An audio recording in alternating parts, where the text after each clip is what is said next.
Okay, so we're going to start with a knee slash pass, but we're going to use a whizzer whilst we're knee slash passing.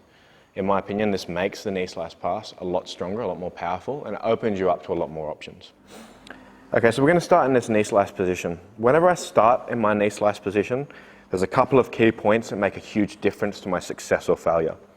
Number one is control of this arm. So by controlling the arm and pulling on the arm and lifting up as much as I can, I do two things. One is I flatten Hayden's body out, but also I take away his chance of throwing his arm like underneath my leg, perhaps, grabbing my gi and doing these wraps and holding onto the leg in that position.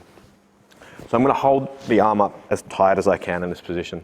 Second thing is placement of this leg. I want it to be in a really strong, powerful position, so I've got a strong, powerful base. Now, normally when I do my knee slice, I start to slice through in this direction, but I find that against somebody who's more experienced, in general, this knee shield position is going to stop me from driving through in that position. So I want to use my whizzer to my advantage. When I go for the whizzer, I've got two options. I come over the top of the body like this, and I can either grab the close collar or the far collar. Grabbing the far collar is always my preferred option.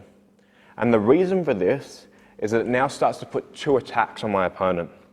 I'm looking to pass my legs through in this position, but I've also started to set up a cross-collar choke in this position.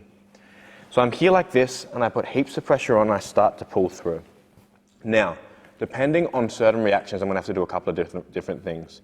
Number one, if Hayden's leg is behind my back, like this, in general, I should be able to just grab the arm and pull and just drive my bottom hips through and pass the guard. Notice that when I drive my bottom hips through, my hip is going to sit on top of Hayden's hip. So I'm here like this, I drive my hip through and I come over the top. If I do the same thing from this position, and instead of dropping my hip to the floor, I drive and I come up and make space, I leave space for Hayden to either come up or to re-knee shield. So he can put his knee shield back in and I can't finish that position.